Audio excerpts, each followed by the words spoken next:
I'm Catherine McLean, founder and CEO of Dylan Green, and today I have with me Mona Dajani. Mona is the global head of renewables, hydrogen, and ammonia, and the global co-head of energy and infrastructure at Shearman Sterling. And she's joining us from New York today. Thanks, Mona, for being part of this. Thank you so much, Catherine. I'm super excited to be here and speak with you. Thank you for the invitation. It's exciting. I'm a big fan of yours, Mona, because ever since I moved back to the States a few years ago, you were one of the first people that was very, very kind to me. And so I'll never forget that. Nobody knew who I was. Now you're super famous celebrity in the space. Yes. I do think it was, it's very good to be kind to people, getting off topic a little bit, but it's an overlooked quality.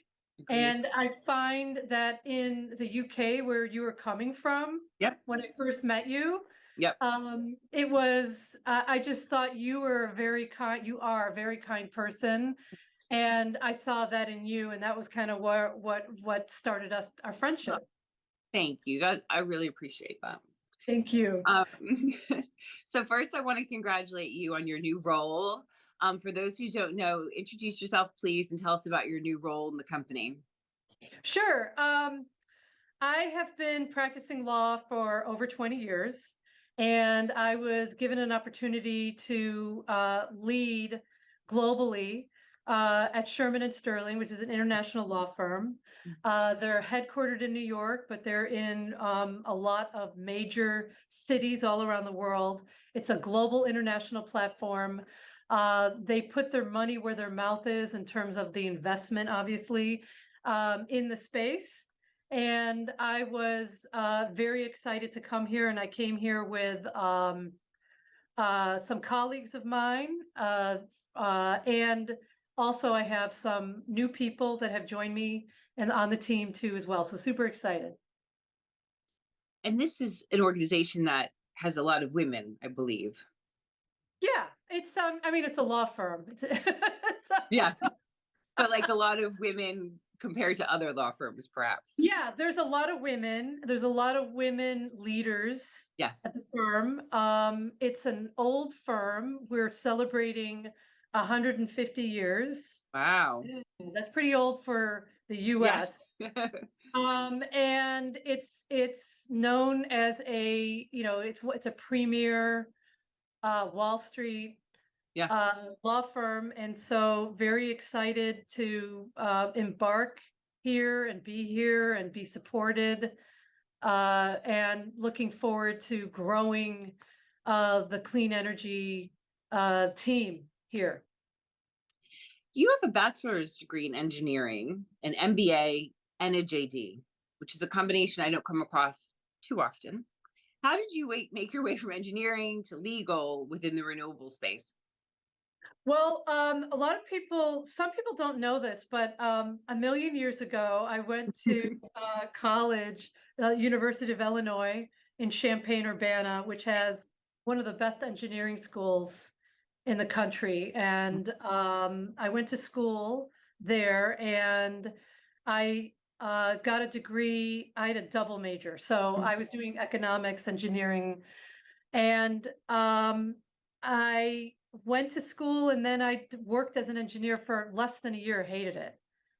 And that's when I decided I got to do something else. So of course I went to law school. So it was like, I didn't know what I wanted to do. It was just all by accident that it all happened. And now part of my success is that I have such a diverse background. I'm engineer, lawyer, chef, sommelier, and that's really helped a lot. It really has, because a lot of what I do, there's like a physics, scientific, engineering aspect to it, on top of commercial understanding of the economics, and then legal. So I look at a transaction very holistically, and also so I approach it differently. And I think, that has been part of my success. You have focused a lot on hydrogen projects throughout your career, particularly outside the US. How much do you think the IRA will help accelerate hydrogen, particularly green hydrogen in the US? Yeah, I think that look, it's a game changer Hmm. globally. I mean, huge. We are the only country in the whole world that is offering the most tax incentives Hmm. and other credits to encourage and develop green hydrogen. Canada just came out with a almost a copycat of Hmm. what we're doing here in the US, but not as good. And it's still brand new. I mean, it was just a few weeks ago. And then there was also a push by the EU to also have like standardized hydrogen credits, and still not as robust as we have here in the United States. And then there are certain countries around the world like Portugal and Spain and Germany and Denmark, uh, also in Asia, Japan, Korea, and the Middle East, Oman and Dubai and KSA, Kingdom of Saudi Arabia, Hmm. that have their own country-wide hydrogen incentives, but Hmm. none of them are law like we have here. Here in the United States, the IRA is here for 10 years. It's not going away, no matter who's the president. So it's a number of things. I mean, it's a huge game changer. And it's not just hydrogen. It's also, like we just heard today, the EV credits. Hmm. That was something new. We got more regs on that. And really, the push here in the United States is from the Biden administration is to create jobs, to and to transition, at least in the United States, more to a net zero economy. Yeah. So it's a game changer, and I'm very proud to be an American. Very Hmm. proud that this was able to be passed by the administration. Yeah, I'm so glad that you highlighted that, because yeah, I was not aware of that. Like I work with ambient fuels, Jake Sussman, those guys in the green hydrogen space, and that's really all the sort of dealings I've had. And so I didn't realize that there was so much positivity going around with these tax credits. I had so thank you yeah, for letting me know yeah, that. yeah, You've said it before that Norway has, we're just going yeah. to get back to that EV point that you made as well earlier about the news today. You've said before that Norway has an 82% EV adoption rate, whereas the US adoption rate is just 8%. What do you think the impact of the IRA will be in terms of EVs in the US? Well, I think that we will be, we're slowly and gradually adapting here in the United States Hmm. to more EVs. Hmm. The conversion rate is happening. It is coming. It happened quicker in Norway because they had, frankly, more incentives. Hmm. And but they're here now in the States, and I see that it's going to happen. That the conversion rate will is already happening. We're seeing it. We're seeing also a lot of, and I think this is important too. People say they have range anxiety here in the States because they're afraid if they go on a long trip, Yeah. they're gonna run out. Where are they gonna find gas, whatever? So what I see a lot, and we're helping a lot of utilities also get into the action Yeah. with helping either build some of the infrastructure. We're putting deals together where we're putting both EV manufacturers, and a lot of the EV manufacturers, by the way, here in the States, we call them ICE. They're ICE manufacturers, meaning the internal combustion Yeah. engine, like the GMs, the Fords, Right. and the Chevrolets, and they all have their own like EV divisions or separate companies, but they're subsidiaries. So it's happening. I think we have some unique challenges here in the United States with respect to the space that we have. Also, the price of gas. While we're seeing it increase, it's not like it is in Europe or in Yeah. Norway. And that's also another piece, that's all putting together. But I do think that we're going to see, as a result of the IRA and these incentives, we're going to see more conversion, and it's just going to be, it's going to keep on increasing here to the States. Mhm. And by 2030, we will have more than 80%. It'll be Yeah. like conversion to EVs. It's funny, I just got an EV a few weeks ago. It was a 9-month wait. And I think it's been really kind of interesting. It's a bizarre feeling not to go to the gas station anymore, I have to admit. Like, I've been going since I was 16 to the gas station. So it's sort of, I keep thinking I need gas. No, I don't need gas. I think what Yeah. I've been really surprised about is how little I have to charge. I think I was under the impression in my head for some reason, like I'd get home and I would charge the car, but I'm charging the car like once every week and a half. Like, Yeah. and I'm driving to and from DC fairly regularly. You start to realize like the miles become realer, like you're more aware of the miles, but actually it's not as many as I thought that it was. It seemed like I was going more miles because it was costing me a lot to fill up my tank. And I know it's not as much as Europe, but I just I've been pleasantly surprised by how I don't have the anxiety that I thought I might have had. Yeah.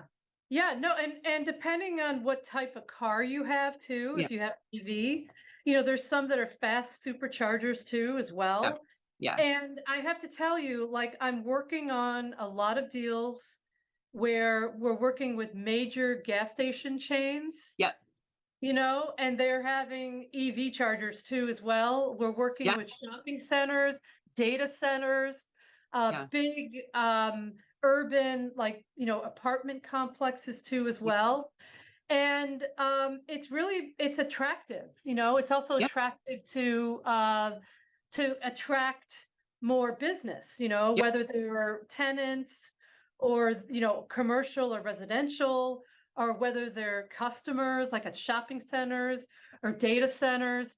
And then what we're doing is we're monetizing those tax credits. I mean, we are stacking the credits on top of the other. So anyway, it's just it's really great. I think that I hope you're telling everyone your experience Yeah. with and it just and I remember in the early days of when Whole Foods was around, I would go grocery shopping and I felt good, and I was okay with paying a little more because it was Yeah. organic and I knew that it was good. And I kind of feel a little the same way with EVs too Yeah. right now, Yeah. at least where we are. Yeah. Yeah. No, I think you're right. It's spreading like the gospel, if you like. I mean, um, I live in an area that's like new builds and like sort Yeah. of saying to the developer, like, I had to actually get an EV charger installed Mhm. proactively. Like, why aren't we installing these in all the houses? Like, this is, Yeah. and it's, Right. just getting them thinking about it because, so Right. many people are going to now have to like retroactively go and replace the, outlet in their garage. Mhm. So, but anyway, so I want to talk a little bit about some of the projects that you're working on that you're most proud of. Okay. Um, I would say that, some of them I can announce and tell you, some of them I can't. And the ones that are the most super exciting are the ones that I All can't right. announce because they haven't been to fruition yet. Yeah. But nothing gets me more happier than like win-win for everyone, Yep. win-win. And so what I love to do is take all the different counterparties that were so diverse, put them together and show them how we can all do good together while saving the Mhm. planet. Yep. Everyone can still make money while doing it. Yep. And each of you are bringing your most your advantages to the table, whether it could be money, could be capital, it could be infrastructure, like you Mhm. already have the infrastructure or land already there. It could be the know-how for development, it could be technology, Mhm. and the most exciting ones that I'm working on having to do now are we're combining like offshore wind and solar to make hydrogen, to, and then the hydrogen to be used to fuel ships or Yeah. fuel trains or fuel trucks. Um, those kinds of projects are the most that really jazz me, really get me the most excited. And I'm also working on cutting edge clean energy. I mean, I have been one of the pioneers in clean energy for a long time. I Hmm. mean, 25 years. Yeah. I was, long time doing this, and I was doing this before when it was fringe. People were like, why are you do oil and gas, do LNG, that's what you should be doing. Yeah. And I said, I really want to focus on, I have nothing against oil and gas. I still think we need it, by the way. Yeah. It's no way that we're not ever going to have it, that we have to like eradicate it now. So I want to make that clear. But I did want to make a difference. And I Yeah. wanted to combine all of my areas of expertise, engineering, math, economics, and law, Yeah. and make a difference. Yeah. So I've worked on projects, I've led projects all around the world. That's one of the reasons I'm at a big international firm in Saudi Arabia, in the UAE, Oman, in Tokyo, in Africa, in Mhm. Central South America, all over the United States and Canada. So it's been really fulfilling and super excited. And I'm just, with this IRA being passed now, it's just like we are in an amazing, I just see this as like an amazing revolution. We're like almost like we'll look back at this time and say it was our green industrial revolution. It's that I major. I totally agree with you. I think it's so, so, so exciting. Especially from, a job's point of view, obviously. It's a good time to be in the space. So Right. what are you most looking forward to working on in your new role and in the years to come? I'm very excited about all the new technologies and green Yeah. hydrogen with EVs, with ammonia even. Yeah. I love combining solar and wind. I love now that we have recyclable wind blades. I just love to see the technology evolving and bringing down the cost so that it's easier for developers to scale Yeah. so that more people can benefit. Yeah. So that's really what I'm most looking forward to. And I'm looking forward to having more of these technologies like mainstay. It's not like fringe anymore. Yeah. Like why I have to say I'm disappointed in the United States that our, EV usage rate is so low. We should be higher. We Yeah. should be, and we're not. But I'm hoping that that conversion rate is going to change. I know it will. I'm super jazzed about all the new smart technologies that we're combining with the Mhm. clean energy and clean tech, because I think that really is going to be the future. And we're not just talking about saving the planet. We're also talking about energy security. We're Yeah. talking about, there's a new global realignment and with the G7 countries and others. So I think that energy security, as we've seen what's happening with Putin in the Ukraine, Mhm. unfortunately, he's weaponizing energy. Yeah. And all of the different types of sanctions that we have put on Russia, we were able to see this last year who our friends are, you Yeah. know? And I've got to say, I'm a little bit surprised about who is still, taking advantage of this really unfortunate war situation that's going on with Ukraine. Yeah. So I do think it's really important for global security, energy security, um, as well, in the midst of this global realignment where we are now. As far as the trends are concerned, other than what you've already spoken about, are there other key trends that you're seeing in renewables? So, for example, are you seeing an increase in interest in things like carbon capture, floating solar, energy resiliency, maybe changes in supply chain or deal growth? Yeah, all of those. Wow. Yeah. Of course you hit it on Na- the head, Catherine. Nailed Oh, it. This is Lisa. These are Lisa DeMarco. Let's give a shout out to my marketing manager. Questions. yeah, all of those. We're Yeah. doing, carbon capture, floating, offshore wind. Offshore wind in the United States is new. In Europe, it's been around, but I Yeah. mean, for a long time. And I'm glad now that we're finally learning from mostly the European developers that are coming here, Yeah. and that we're doing that. We have so much great space, and for offshore wind, I'm working on a number of projects here in New York, Mhm. as a result of the new, laws that were implemented. And there's new things happening in California too as well. So very excited about that. All the carbon capture projects that we're also combining with Mhm. others to monetize the tax credit, super exciting. But everything you've mentioned, yes, I'm excited about all of those.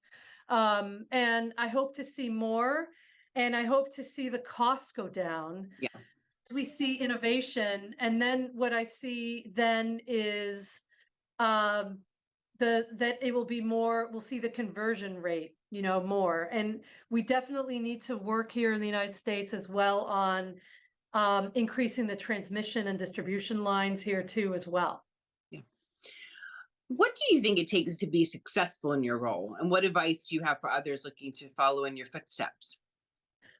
Um, okay, that's a good question. I would say probably the biggest thing is um you have to stay up to date on everything, on all the developments that are happening. A You lot of have reading. to, a lot of reading. You have to, I'm always, as you know, Catherine, I'm out there a lot. I'm Yeah. speaking, I'm at conferences, I'm on TV, I'm Yeah. in paper. So I do think it's good to be out there too as well, and to have a pulse on who you want to represent, Yeah. and I also, to be successful, you have to work very hard. It's also fun. It's also very fulfilling.